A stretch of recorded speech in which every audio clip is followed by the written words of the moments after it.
if it's only 75% as strong, and by the way, why is it only 75% as strong? Here's why.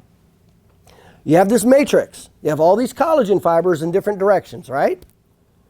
So, this is a great analogy. I would remember this or write this down in a deposition or in court. That if you have, as an example, let's say I have 10 pieces of string. And I take those 10 pieces of string and I lay them all randomly in a circle. One here, one here, one here. In other words, a matrix. And then I go and pull on any directions of those strings. There's a certain amount of force I can pull before those strings will break. Okay? Now, let's take all of those strings that are laid in this way and let's align them up, all in this direction right here. So now I got all the strings in this direction. Let's apply the same force. Is it going to break now? No. Now we have huge tensile strength. Now in bone, you know that as what? What? The matrix of bone. You physically see that, especially in the femur, right? You take an x-ray of the femur, you can see that matrix, the density of that matrix of that bone, of those stress lines with absolute clarity, can't you?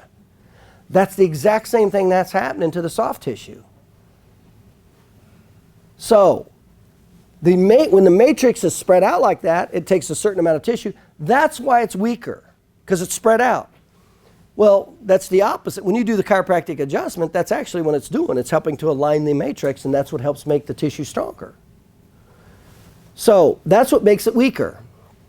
Now, it's not as elastic because it's type 3 collagen.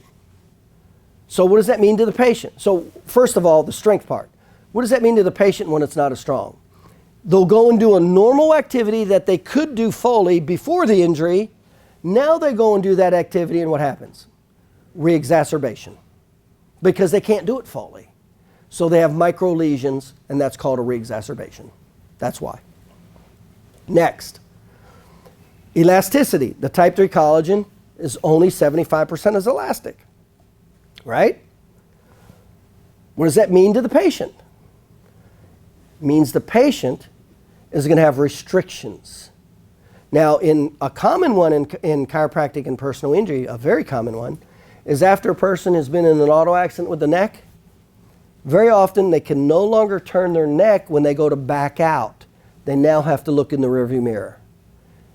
What range of motion will become restricted first? Active, passive with overpressure, or joint motion? Joint motion's always first.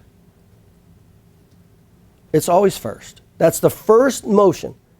Think of two joints, right? Two joints. Here's gross up here. Can I get any movement up here with no movement down here? That's normal. That's normal. This has to be abnormal for that to happen. I'm talking about normal.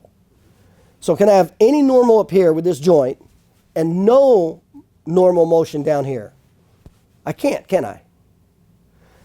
Now this can be fixed, right? It can be fixated or fused, and I can have gross range of motion. Are you with me?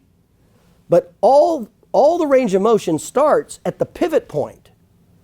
Gross range of motion is not the pivot point. That's the range of motion up here. The next range of motion down here is the overpressure. It all starts at the pivot point, and that's called paraphysiological joint space or joint motion. That's where all motion starts, okay? Unless it's aberrant, unless it's fixated, right? In other words, something's wrong, a fixation. That's what typically you see with joint motion, overpressure, fixations. That's where all the problems are in chiropractic, by the way, too. So, having said that, so it's only 70% is elastic. Only 70% is elastic. 70, okay? So what does that mean to the patient? It means they're going to have more restrictions with their neck, with their back, whatever it is they're going to do. Now, when they heal that way, this is why they have pain, restrictions, limited mobility. This is why they alter their behaviors. This is why it affects ADLs. But it doesn't affect them typically in gross range of motion. It affects them in overpressure motion.